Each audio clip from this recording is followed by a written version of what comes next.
नमस्कार, आपके साथ मैं हूं दृष्टि शर्मा और आप देख रहे हैं आपका अपना चैनल भिवानी हलचल। आइए सबसे पहले डालते हैं एक नजर आज की न्यूज हेडलाइंस पर। कॉमनवेल्थ विजेता यशवीर का भव्य स्वागत, जेवलिन थ्रो में जीता कांस्य पदक। रुद्राष्टक शिव तांडव स्रोत और भजनों के गायन से वातावरण बना भक्ति में। वैश्य इंटरनेशनल स्कूल में पौधारोपण अभियान के तहत जर्नलिस्ट क्लब ने लगाए 50 पौधे। पावर प्लांट से फैल रहे प्रदूषण से गांव ढाना नरसान के ग्रामीण बेहाल। पशुपालन एवं डेयरिंग विभाग से गोवंश को बीमारियों से बचाने के लिए कर रहा टीकाकरण। पीडब्ल्यूडी मैकेनिकल वर्कर्स यूनियन का धरना प्रदर्शन, कर्मचारियों में भारी रोष। कांस्य पदक विजेता सीमा कालीरमन पहुंची भिवानी, कहा ओलंपिक में मेडल का रंग बदलना उनका लक्ष्य। और अब खबरें विस्तार से। कॉमनवेल्थ गेम्स 2026 में गांव देसर के यशवीर तंवर ने जैवलिन थ्रो में 85.41 मीटर भाला फेंककर कांस्य पदक अपने नाम किया। उनके भिवानी पहुंचने पर ग्रामीणों व शहरवासियों ने रोहतक गेट पर उनका भव्य स्वागत किया। लोगों ने कहा कि यशवीर ने मेहनत, अनुशासन और संघर्ष के दम पर देश का नाम अंतर्राष्ट्रीय मंच पर रोशन किया है। कॉमनवेल्थ गेम्स से भिवानी पहुंचने पर कांस्य पदक विजेता यशवीर ने कहा कि ये उनके जीवन का पहला बड़ा इवेंट और बड़ा मेडल है। ये मेडल परिवार व गांव के साथ देश को समर्पित करते हैं। गांव में छोटू नाम से जाने जाने वाले यशवीर ने बताया कि 7-8 साल पहले ही उन्होंने खेलना शुरू किया था और 2017 में नेशनल मेडल मिला था। यशवीर ने कहा कि सरकार हर खिलाड़ी को अच्छी डाइट, सुविधा व सम्मान दे तो रिजल्ट और अच्छे आएंगे। वहीं यशवीर के पिता एवं कोच राय सिंह ने कहा कि मैंने बेटे को पहले बास्केटबॉल खिलाया, फिर जेवलिन में लाया। उन्होंने कहा कि मुझे मेरी और बेटे की मेहनत पर पूरा भरोसा था। अब आगे आने वाले हर बड़े गेम की तैयारी करेंगे। जी, मुझे बहुत ज्यादा खुशी है कि आप सभी का सपोर्ट, अपने देशवासियों का सभी का सपोर्ट मुझे मिला है और ये मेडल मेरी लाइफ का सबसे बड़ा अचीवमेंट है इस तक का। ये जो श्रेय क्या जी? है आपकी, श्रेय आप किसको देना? श्रेय जी मेरे पूरा परिवार है, मेरे पूरे गाँव वासी, सभी देशवासी, सभी को मेरा ये जाता है। मेरे लिए रिकॉर्ड नहीं टूटा है। हाँ, आगे का लक्ष्य ही है कि 2028 का ओलंपिक, उसकी तैयारी स्टार्ट करनी है। अभी 2028 के ओलंपिक की तैयारी है जी। यशवीर को शुभकामनाएं देना चाहूंगा कि उन्होंने हमारे भिवानी छोटी काशी, जो मिनी क्यूबा के नाम से भी विख्यात है, उसका विश्व पटल पे जिस प्रकार से हमारे भाई यशवीर ने जेवलिन के अंदर और विश्व विजेता जो हमारे नीरज चोपड़ा थे उनके साथ पोडियम शेयर करके उनको बराबर की उनके साथ दिया है। और तमाम सभी क्षेत्रवासियों को, प्रदेशवासियों को हम शुभकामनाएं देंगे और भविष्य में हम यशवीर से यही आशा और अपेक्षा करते हैं कि एशियाड और उसके बाद ओलंपिक के अंदर भी हमारे को ये भाई मेडल ला के देंगे। के लिए, गांव देवसर के लिए, व पूरे हिंदुस्तान के लिए बड़ा खुशी और हर्ष का दिन है कि हमारे अजीज यशवीर जी आज कांस्य पदक लेकर के लौटे हैं। मैं ये कहूंगा कि जिस गांव में साक्षात मां भवानी का वास हो, तो उस गांव का बेटा आने वाले भविष्य में एशियाड और ओलंपिक में स्वर्ण पदक लेकर के लौटेंगे। ये मैं पूरी उम्मीद के साथ कहता हूं। मैं मां भवानी के आशीर्वाद के साथ मैं कहता हूं कि मां भवानी का आशीर्वाद मिलेगा और ये एशियाड में और ओलंपिक में स्वर्ण पदक लेकर के लौटेंगे। के अंदर विश्व में हमारे भिवानी का और गांव देवसर का जो नाम करने वाले यशवीर सिंह तंवर, भिवानी आगमन पर सबसे पहले तो उसका भव्य स्वागत किया गया। मैं तो ये कहना चाहता हूं कि भविष्य में ये व्यक्ति पूरे विश्व के अंदर ओलंपिक नहीं, मैं तो कहता हूं कि विश्व स्तर पर 1 नंबर में गोल्ड मेडलिस्ट होगा। कॉमनवेल्थ गेम्स की डिस्कस थ्रो में कांस्य पदक विजेता सीमा कालीरमन के भिवानी पहुंचने पर खेल प्रेमियों व जिला वासियों ने उन्हें सर आंखों पर बैठाया और विजय जुलूस भी निकाला। इस मौके पर सीमा ने जीत की खुशी जाहिर की और अपने संघर्ष की गाथा भी बताई। उन्होंने कहा कि एक खिलाड़ी की सफलता के पीछे उनके अनगिनत बलिदान और कड़ी मेहनत होती है, जो अक्सर केवल उसके परिवार या साथ ट्रेनिंग करने वालों को ही पता होती है। सीमा ने कहा कि खेल जीवन की प्रेरणा उनके पिता रहे हैं, जो आर्मी से रिटायर है और खुद बास्केटबॉल, जेवलिन और हर्डल के अच्छे खिलाड़ी थे। सीमा का मानना है कि उनकी वापसी का सबसे बड़ा कारण उनका आत्मविश्वास और अनुशासन है। उन्होंने और उनके पति ने अभ्यास को लेकर कड़ा अनुशासन बनाए रखा। इसी अटूट समर्पण और धीरे धीरे खुद को पुश करने के कारण वे दोबारा अंतरराष्ट्रीय स्तर पर देश का नाम चमका सके। मेडल जीत के बहुत खुशी हो रही भैया, अपने देश का मान बढ़ाया है। और जब मैं 2025 में एशियन चैंपियनशिप खेली थी तो मैं 16 सेंटीमीटर से रह गई थी, लास्ट थ्रो में 4th हो गई थी, जिसका मुझे सबसे ज़्यादा दुख हुआ था। क्योंकि मेरे ख्याल में जो खिलाड़ी होगा वो समझ पाएगा कि भाई लास्ट आप 3rd चल रहे हो, लास्ट थ्रो में जाके आप 4th या 5th हो जाते हो, तो उसका सबसे ज़्यादा दुख लगता है। तो तब एयरपोर्ट पे आए तो सबके माता पिता आए हुए थे, झंडे ढोल लगाड़े बज रहे थे, सेलिब्रेशन चल रहा था। अब की बार हमने मेडल सिक्योर किया है, वो भी कॉमनवेल्थ गेम में, और अपने देश का मान बढ़ाया है। और गांव में आने पर जो आए हैं, जिन्होंने आभार प्रकट किया है, उन सभी को तहे दिल से धन्यवाद है। अभी 1 महीने बाद एशियन गेम होने वाले हैं जो कि जापान में होंगे, उनके लिए हमने क्वालिफाई किया है। तो हमारा मेन फोकस उसी चीज़ के ऊपर होगा कि भाई हम एशियन गेम में अपना बेस्ट करें और देश का मान बढ़ाएं और मेडल लेके आएँ। 100 में से 90% ऐसी खिलाड़ी होते हैं जो शादी के बाद गेम छोड़ देते हैं या फिर किसी कारणवश उनको छोड़ना पड़ता है। पर उतार चढ़ाव हर किसी खिलाड़ी की लाइफ में आते हैं। इंजरी लगा लो, फाइनेंशियल कंडीशन लगा लो, आप कुछ भी लगा सकते हो, उतार चढ़ाव हर किसी की लाइफ में आते हैं। जो उतार चढ़ाव को मैनेज करके जो हार्ड वर्क करता है उसके बाद उसका रिजल्ट हमें मिलता है। उतार चढ़ाव मेरी भी लाइफ में आया है, इंजरी आई थी, फिर प्रेगनेंसी होगी, कोविड आ गया बीच में, फिर दोबारा मैंने कमबैक किया। मेरा कमबैक इसलिए हो पाया क्योंकि मेरी फैमिली ने मुझे पूरा सपोर्ट किया। भाई गांव की और सभी की तरफ से सीमा को पहले तो बधाइयाँ हैं। और जैसा कि आपने माहौल देखा था, पूरे गांव का बहुत ही खुशी का माहौल बना हुआ है, तो गांव वालों को भी बहुत बहुत धन्यवाद है। और सीमा को भी इस चीज़ के लिए मैं अप्रिशिएट करूँगा और धन्यवाद दूंगा कि उसने देश के लिए इतना अच्छा किया। संघर्ष काफ़ी लंबा रहा भाई, क्योंकि फर्स्ट हमने जब शादी के बाद स्टार्टिंग की थी तो अच्छी स्टार्टिंग थी, लेकिन उसके बाद थोड़ी बहुत नी में इंजरी हो गई थी जिसकी वजह से ब्रेक मिला। और उसके बाद हमने बेबी प्लान किया, और बेबी होने के बाद मेरी घरवाली को आर्थराइटिस की प्रॉब्लम हो गई थी, उससे रिकवर करने में उसको काफ़ी बहुत टाइम लगा और संघर्ष लगा। उस चीज़ को लेकर ट्रेनिंग करते रहे, क्योंकि इतनी वीकनेस थी कि हम कुछ चीज़ लिफ्ट भी नहीं कर पा रहे थे, जो कि आज वो अच्छे से लिफ्ट कर लेती है। कुछ 50 या 60 केजी हम एक एवरेज मान लेते हैं, लेकिन उस समय वो एक 10 केजी की राड भी लिफ्ट नहीं कर पा रही थी। तो वहाँ से यहाँ तक का सफर आप मान सकते हैं कितना संघर्षपूर्ण है, आप खुद भी महसूस। श्रावण मास के प्रथम सोमवार पर श्रद्धा, आस्था और भक्ति का अद्भुत संगम देखने को मिला। शहर के सभी प्रमुख शिवालयों में भगवान भोलेनाथ के जलाभिषेक और दर्शन के लिए श्रद्धालुओं की भारी भीड़ उमड़ पड़ी। जोगीवाला शिव मंदिर धाम में महंत वेदनाथ महाराज के सानिध्य में विशेष धार्मिक अनुष्ठान आयोजित किए गए। श्रावण मास के प्रथम सोमवार पर छोटी काशी भिवानी में एक बार फिर अपनी धार्मिक परंपरा और शिव भक्ति की अनूठी छटा प्रस्तुत की गई। श्रद्धालुओं के उत्साह, मंदिरों में उमड़ी भीड़ और भगवान भोलेनाथ के जय घोष ने यह संदेश दिया कि सनातन आस्था की यह परंपरा आज भी पूरे उत्साह और श्रद्धा के साथ आगे बढ़ रही है। शहर के प्रसिद्ध जोगीवाला मंदिर व जहरगिरी आश्रम में दिन भर श्रद्धालुओं का आना जाना लगा रहा। भक्तों ने व्रत रखकर भगवान शिव की आराधना की, जबकि युवाओं में भी कावड़ यात्रा और शिव भक्ति को लेकर उत्साह दिखाई दिया। श्रावण मास का विशेष महत्व बताते हुए विद्वानों ने कहा कि समुद्र मंथन के समय निकले हलाहल विष को भगवान शिव ने लोक कल्याण के लिए अपने कंठ में धारण किया था। तभी से श्रावण मास में जलाभिषेक की परंपरा विशेष रूप से प्रचलित हुई। मान्यता है कि इस माह भगवान शिव पर गंगा जल अर्पित करने से समस्त कष्टों का निवारण होता है और भक्तों की मनोकामनाएं पूर्ण होती हैं।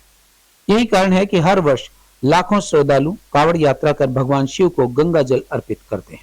परिवाराय भगवते श्री सांब सदाशिवाय नमः। हस्तयोरर्घ्यं समर्पयामि। पुनः पीने के लिए जल प्रदान। नमः शिवाय, ओम नमः शिवाय, ओम नमः शिवाय। सांगाय सपरिवाराय भगवते श्री सांब सदाशिवाय नमः। मुखे आचमनीयं जलम समर्पयामि। सभी अंगों में स्नान के लिए जल छोड़ेंगे। पृथिव्याम्बय ओखधि कुपयो दिव्यंतरिक्षे पयोधाः। बहुत अच्छे से कर रहे हैं पूजा अर्चना, हर सोमवार को करते हैं। आज सावन का है, इससे बहुत अच्छी पूजा होती है, बहुत अच्छे वर मिलते हैं, जैसा मांगो वैसा मिलता है। आज श्रावण का पहला सोमवार है और हर सोमवार को, श्रावण के हर सोमवार को ऐसे ही अभिषेक और पूजा अर्चना चलती रहेंगी। और हमने ये बेलपत्र जो भी विधि के अनुसार बता रखा था वो सब अच्छे से पूजा अर्चना की हमने, और लाखों में, मतलब लाखों में तो नहीं कह सकते, लेकिन सैकड़ों में लोग आके यहाँ पे अपनी पूजा अर्चना बड़े प्रेम भाव से कर रहे हैं। और उम्मीद है ऐसे ही अपने प्रेम और भाव के साथ भाई शांति पूर्वक सब अपना करते रहें। और प्रकार की मनोकामना यहाँ पर पूरी होती है जोगी वाला। यहाँ पे हर प्रकार की, आप जो सच्चे दिल से मांगने आते हो, आपको अगर सच्ची आत्मा से मांगते हो तो जरूर भी मिलता है। आज सर्व विदित है कि आज सावन का पहला सोमवार मनाया जा रहा है और जोगी वाला शिव बाबा के मंदिर में यहाँ पे भीड़ देखते ही बनती है। सभी भक्तजन शिव परिवार की पूजा के लिए आते हैं और उनका मेन मकसद ये रहता है कि जैसे शिव पार्वती की अपनी गृहस्थी जैसे सुख शांति से रहती थी, उनकी पूजा अर्चना करके वो भी अपने गृहस्थ जीवन को सुखमय और शांतिपूर्वक बनाएं। और सावन में जल चढ़ाने का एक अलग ही महत्व है। सावन में मतलब हर दिन के मुकाबले ज़्यादा भीड़ रहती है। वैसे तो ये सावन मास है, वैसे चतुर्मास जब लग जाता है तो भगवान विष्णु सैया पर चले जाते हैं। तो अब 4 महीने लगातार भगवान शिव की आराधना, क्योंकि ये सृष्टि के रचयिता विष्णु भगवान है, तो भगवान शिव की विशेष कृपा है कि अब जो मर्तलोक में जितने पृथ्वी पर कार्य हैं सारा पालन करता जो है भगवान शिव माँ शक्ति के साथ पालन करेगा। 4 महीने का उन्होंने कहा। तो विशेष करके सावन का मास भगवान शिव का आराधना का वो है, तो इसमें जलाभिषेक का सबसे बड़ा महत्व है, क्योंकि भगवान शिव ने तपस्या करते हुए और जब लाल पान किया था तो उसकी अग्नि को शांत करने के लिए उसकी ज्वाला जो उत्पन्न गर्मी पैदा हुई थी उसको सारे ही देवी देवताओं ने मिलकर के भगवान शिव का अभिषेक किया। और गंगा जल जो क्योंकि ठंडा होता है उसका अभिषेक करने के कारण उनको शांति का स्वरूप है। तो इसलिए पूरा सावनी का महीने में लगातार जल अभिषेक किया गया था सभी देवी देवता ने। तो तभी से भगवान की आराधना के स्वरूप भगवान लोग बागों को सभी भक्तजन विशेष करके सावन मास में उस भगवान शिव की आराधना करते हैं।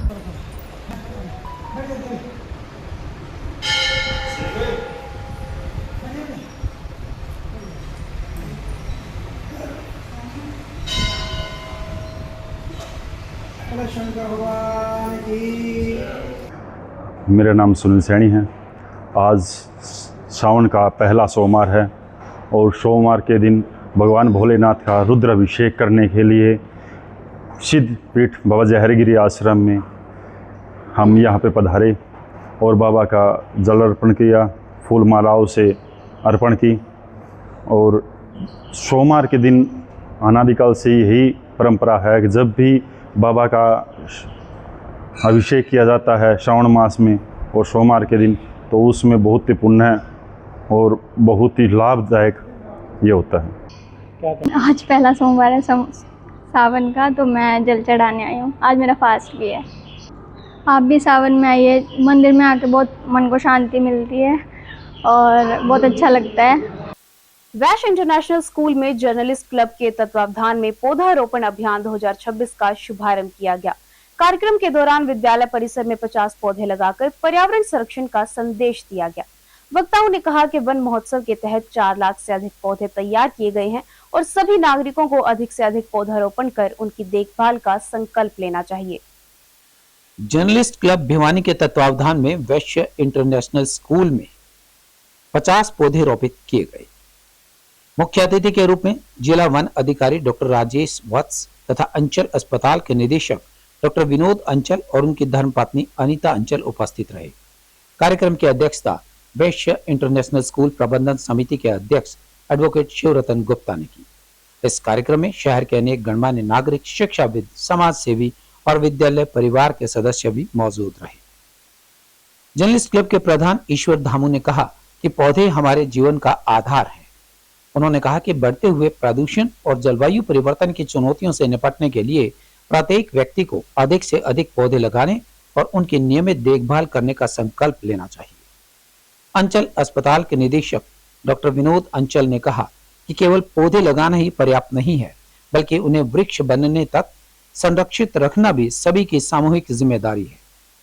डिस्ट्रिक्ट फॉरेस्ट ऑफिसर राजेश वत्स ने कहा कि करीबन 4 लाख से अधिक पौधे तैयार किए गए हैं। वन महोत्सव के तहत अधिक से अधिक पौधारोपण किया जाएगा। कहा कि हर नागरिक यदि प्रतिवर्ष कम से कम एक पौधा लगाए और उसकी देखभाल करे तो हरित वातावरण का लक्ष्य आसानी से प्राप्त किया जा सकता है। वहीं विद्यालय प्राचार्य करतार सिंह जाखड़ ने सभी अतिथिगण का आभार व्यक्त किया। हमारे वेस्ट इंटरनेशनल स्कूल में जर्नलिस्ट क्लब के सौजन्य से पौधारोपण कार्यक्रम का आयोजन किया गया। इस अवसर पर मैं सबको हार्दिक बधाई देता हूं और शुभकामनाएं देता हूं। जर्नलिस्ट क्लब का ये जो प्रयास है, मैं समझता हूँ बहुत ही सुंदर प्रयास है, क्योंकि पौधारोपण मेरे दिल के बहुत करीब है। मैं इस अवसर पर केवल एक ही बात कहूँगा, ये हमारे वेस्ट इंटरनेशनल स्कूल में जो भी पौधे लगे हैं, हमारा भी दायित्व है, हमारे प्राचार्य का और हमारे सब स्टाफ का, कि इसकी संरक्षण करें। पौधा अवश्य लगाएं, लेकिन पौधा लगाने से ज्यादा महत्वपूर्ण ये है कि उसका संरक्षण और संवर्धन करें। जर्नलिस्ट क्लब भिवानी की तरफ से जो वृक्षारोपण का प्रोग्राम किया गया, उसमें हमें एज अ चीफ गेस्ट बुलाया गया। बहुत सम्मान की बात है। मैं तो कहती हूँ कि एज अ डॉक्टर अगर आप हमसे पूछें तो 80% बीमारियां ही सिर्फ इस वजह से हैं कि पौधे कम लगाए जा रहे हैं। बीपी, हाइपर, ये है अपना हर हृदय की बीमारियां हैं, सांस की बीमारियां हैं। ऑक्सीजन पूरी नहीं मिल पाएगी तो ऐसा होगा। एक बार आंख बंद करके कल्पना करके देखिए एक ऐसे भविष्य की जहां हम अपने जनरेशन को पौधे ही नहीं देके जा रहे, उनके पास अच्छी ऑक्सीजन नहीं है। हर साल हम ये कहते हैं इस बार पिछली बार से ज्यादा गर्मी है, इस बार पिछली बार से ज्यादा मौसम खराब है। कारण हमें पता है, हम वृक्ष ना लगा रहे नहीं है, काटते जा रहे हैं, बचेगा क्या? तो मैं खुश हूँ और मैं बधाई देता हूँ कि ज्यादा से ज्यादा पौधे लगाए जाएं और उनकी देखभाल भी की जाए और उनका बचाव किया जाए। तो मैं तहे दिल से जर्नलिस्ट क्लब का शुक्रिया अदा करता हूँ। हमारे जो कार्य हैं वो तो चल रहे हैं, इसके साथ साथ जो अलग अलग डिपार्टमेंट हैं उनमें भी हम पौधारोपण करवा रहे हैं। हम पौधे निःशुल्क दे रहे हैं, विद्यार्थियों को भी हम निःशुल्क दे रहे हैं, आम पब्लिक को भी हम निःशुल्क दे रहे हैं, बशर्ते वो अच्छी तरह से अपने घर ले जाके अपने खेत में, अपने घर में, अपने आंगन में कहीं भी वो लगाएं और उनकी देखभाल करें अच्छे तरीके। तो भिवानी की भूमि पर कितने पौधे? 1,62,000 पौधे लगाएगा। इसके अतिरिक्त 2 लाख पौधे हम निःशुल्क वितरण कर रहे हैं। जर्नलिस्ट क्लब का सालाना प्रोजेक्ट है पौधे लगाओ अभियान। 2026 के अभियान का शुरुआत आज की है। आज के जो फॉरेस्ट डिपार्टमेंट के कंजर्वेटर डॉक्टर राजेश वत्स और डॉक्टर विनोद अंचल ने पहला पौधा लगाकर इस अभियान की शुरुआत की है। हमारा उद्देश्य केवल पौधा लगाना नहीं, मुझे बताते हुए बहुत खुशी हो रही है कि अभी तक हमने जितने पौधे लगाए हैं उनमें 98% पौधे जीवित हैं। इतना नहीं, उसके पीछे कारण ये कि हमने एक कमेटी बनाई हुई है 2 आदमियों की, वो हमारे लगाए हुए पौधों की देखभाल करती है। गांव ढाणा नरसान में पावर प्लांट से फैल रहे वायु और जल प्रदूषण को लेकर ग्रामीणों ने आक्रोश जताया। ग्रामीणों ने समाधान शिविर में प्रशासन को मांग पत्र सौंपकर प्लांट की निष्पक्ष जांच और सख्त कार्रवाई की मांग की। ग्रामीणों का आरोप है कि प्लांट से निकलने वाली राख, प्रदूषित पानी और भूजल के अत्यधिक दोहन से लोगों के स्वास्थ्य, खेती और पेयजल पर गंभीर असर पड़ रहा है। गांव ढाणा नरसान स्थित पावर प्लांट से फैल रहे भयंकर वायु एवं जल प्रदूषण को लेकर ग्रामीणों और ग्राम पंचायत का गुस्सा फूट पड़ा। प्रदूषण से जनजीवन और स्वास्थ्य पर पड़ रहे प्रतिकूल प्रभावों से परेशान होकर गांव के पंचायत, मौजूद लोगों और सामाजिक कार्यकर्ताओं के एक प्रतिनिधिमंडल ने सोमवार को समाधान शिविर में मांग पत्र सौंपकर त्वरित जांच और कानूनी कार्यवाही की गुहार लगाई। गांव के सरपंच अनुज ने कहा कि हमारे गांव की भूमि पर लगभग 20 वर्ष पूर्व स्थापित पावर प्लांट अब ग्रामीणों के लिए आफत बन चुका है। प्लांट के आसपास आवासीय मकान बन चुके हैं। इससे उठने वाला प्रदूषण सीधे तौर पर ग्रामीणों के जीवन और स्वास्थ्य पर बुरा असर डाल रहा है। उन्होंने मांग पत्र के माध्यम से प्रशासन से मांग की कि जनहित एवं पर्यावरण संरक्षण को ध्यान में रखते हुए इस प्लांट की तत्काल प्रभाव से वैज्ञानिक जांच करवाई जानी चाहिए। मास्टर सुरेंद्र सिंह ढाणा नरसान गांव की श्री ज्योति पावर प्लांट है, उसमें भूमि से जल लेकर के दूषित जल भूमि में छोड़ना तथा गांव में भारी ये राखी का आना, फसलों का नष्ट होना, गांव के आदमियों के स्वास्थ्य के साथ खिलवाड़ ये पावर प्लांट के द्वारा किया जा रहा है। उसके लिए हम आज डीसी साहब से समाधान शिविर में मिले। जिसमें हमें आश्वासन दिया गया है कि आपके एप्लीकेशन पर कार्रवाई आज ही कर दी जाएगी। पानी का खराब होना, जमीन का पानी लेना, जमीन का दूषित पानी जमीन में छोड़ना, राखी आना, जल प्रदूषण, वायु प्रदूषण, और गांव के बच्चे 10-5 वहां नौकरी करते हैं, उनकी तनख्वाह नहीं देता टाइम पे, और मनमानी कर रहा है। हाँ, मनमानी कर रहा है। तूड़ा, गांव के आदमियों ने तूड़ा डाला था उसमें, उनके पैसे आज तक नहीं दिए हैं। दूसरी सरसों बोने को आगी। ये राजेंद्र लंबरदार हूँ जी, गांव रहा नुकसान। और इस प्लांट से जो धुआं है ना, वो बहुत तकलीफ करता है। चर्म रोग हो रहा, बड़े बीमार हो गए और बहुत समस्या हो रही है इससे हमें। पशुपालन एवं डेयरिंग विभाग लंपी स्किन डिजीज से गौवंश को बचाने के लिए विशेष टीकाकरण अभियान चला रहा है। विभाग की टीमें गांव-गांव और घर-घर जाकर पशुओं का टीकाकरण कर रही हैं। अधिकारियों ने बताया कि यह बीमारी मुख्य रूप से मक्खियों और मच्छरों के माध्यम से एक पशु से दूसरे पशु में फैलती है। ऐसे में संक्रमित पशु को अन्य पशु से अलग रखना और समय पर टीकाकरण करवाना बेहद जरूरी है। पशुधन को बीमारियों से बचाने के लिए पशुपालन विभाग घर घर जाकर टीकाकरण कर रहा है। विभाग का कहना है कि टीकाकरण से पशुओं में रोग प्रतिरोधक क्षमता बढ़ जाती है और किसी भी तरह की बीमारी से बचाव होता है। इसीलिए पशु चिकित्सकों का कहना है कि पशुपालकों को अपने पशुधन का टीकाकरण अवश्य करवाना चाहिए। वहीं साफ सफाई का विशेष ध्यान रखना चाहिए ताकि किसी भी प्रकार के मक्खी मच्छर से पशुओं में बीमारी न फैले। मेरा नाम शुभम है, मैं गाँव चांग से हूँ। मैं अपने पशु रखता हूँ और जो ये लंपी की बीमारी है जिसमें गाय को बहुत ज्यादा दिक्कत होती है फोड़ों की, इसमें चरना छोड़ देती है, दूध से भी सूख जाती है।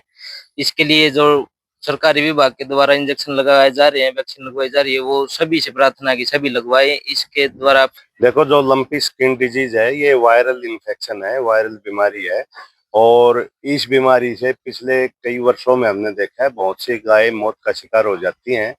लेकिन हरियाणा में पशुपालन विभाग ने जो गोट पॉक्स है उसकी वैक्सीन से प्रयोग करके देखा, ये वायरस उससे कंट्रोल में आ गया। तो अब गोट पॉक्स की वैक्सीन हम लंपी स्किन डिजीज के तौर पे यूज कर रहे हैं।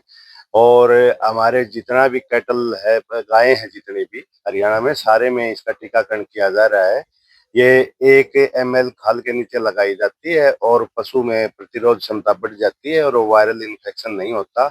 इसमें पशु बहुत तंग होता है, जगह जगह शरीर पर गांठें हो जाती हैं, वो गांठ फूटना शुरू कर देती हैं, मवाद हो जाता है और मक्खी वगैरह से आगे फैल जाती हैं। अगर कोई इस तरह की बीमारी की गाय भी दिखाई दे जिसके सारे शरीर पर गांठें हों, उसको अलग रखना चाहिए, उसका खाना पाना भी अलग करना चाहिए ताकि बीमारी एक पशु से दूसरे पशु में ना फैले। पीडब्ल्यूडी मैकेनिकल वर्कर यूनियन 41 के कर्मचारियों ने अपनी विभिन्न मांगों को लेकर एससी कार्यालय के प्रांगण में धरना प्रदर्शन किया। कर्मचारियों ने लंबित मेडिकल बिल और एलटीसी भुगतान तथा ड्यूटी के दौरान कर्मचारियों से मारपीट करने वाले असामाजिक तत्वों पर सख्त कार्रवाई की मांग उठाई। यूनियन ने चेतावनी दी कि यदि जल्द समाधान नहीं हुआ तो आंदोलन को अनिश्चितकालीन किया जाएगा। Haryana government PWD mechanical workers union मुख्यालय चरखी दादरी संबंधित सर्व कर्मचारी संघ हरियाणा के बैनर तले कर्मचारियों ने भिवानी स्थित अधीक्षक अभियंता यमुना जल सेवाएं परिमंडल के कार्यालय पर जिला स्तरीय धरना प्रदर्शन किया। अपनी लंबित मांगों और प्रशासनिक उपेक्षा को लेकर कर्मचारियों में भारी रोष देखने को मिला। धरने के दौरान कर्मचारियों ने प्रशासन के खिलाफ नारेबाजी करते हुए मांग उठाई कि कर्मचारियों के समय पर पदोन्नति की जाए, विभिन्न साइट्स पर हुए झगड़ों और हादसों के मामलों में दोषियों पर कार्यवाही की जाए। हरियाणा कौशल रोजगार निगम कर्मचारियों को हर महीने समय पर वेतन का भुगतान सुनिश्चित किया जाए। मैं सोमवीरपाल वास, पीडब्ल्यूडी मैकेनिकल वर्कर यूनियन जिला सचिव, संबंधित सर्व कर्मचारी संघ हरियाणा। आज का जो हमारा मुख्य उद्देश्य है, जो हमें धरना प्रदर्शन करना पड़ रहा है, क्योंकि धरना प्रदर्शन करना कर्मचारी का शौक नहीं है, क्योंकि जो कर्मचारी अपनी ड्यूटी करता है और हमारी तो ड्यूटी जो 24 घंटे की है, हम 24 घंटे ड्यूटी पे तत्पर रहते हैं, लेकिन फिर भी हमें धरना प्रदर्शन करने पर मजबूर और कर रहे हैं ये अधिकारी, क्योंकि हम धरना प्रदर्शन करना नहीं चाहते। जो अधिकारी हैं ये ग्रुप डी से कर्मचारी की प्रमोशन नहीं करना चाह रहे। और अब जाने से पहले एक नजर आज की न्यूज हेडलाइंस पर। कॉमनवेल्थ विजेता यशवीर का भव्य स्वागत, जेवलिन थ्रो में जीता कांस्य पदक। रुद्राष्टक शिव तांडव स्रोत और भजनों के गायन से वातावरण बना भक्ति में। वेस्ट इंटरनेशनल स्कूल में पौधारोपण अभियान के तहत जर्नलिस्ट क्लब ने लगाए 50 पौधे। पावर प्लांट से फैल रहे प्रदूषण से गांव ढाना नरसान के ग्रामीण बेहाल। पशुपालन एवं डेयरिंग विभाग से गोवंश को बीमारियों से बचाने के लिए कर रहा टीकाकरण। पीडब्ल्यूडी मैकेनिकल वर्कर्स यूनियन का धरना प्रदर्शन, कर्मचारियों में भारी रोष। कांस्य पदक विजेता सीमा कालीरमन पहुंची भिवानी, कहा ओलंपिक में मेडल का रंग बदलना उनका लक्ष्य।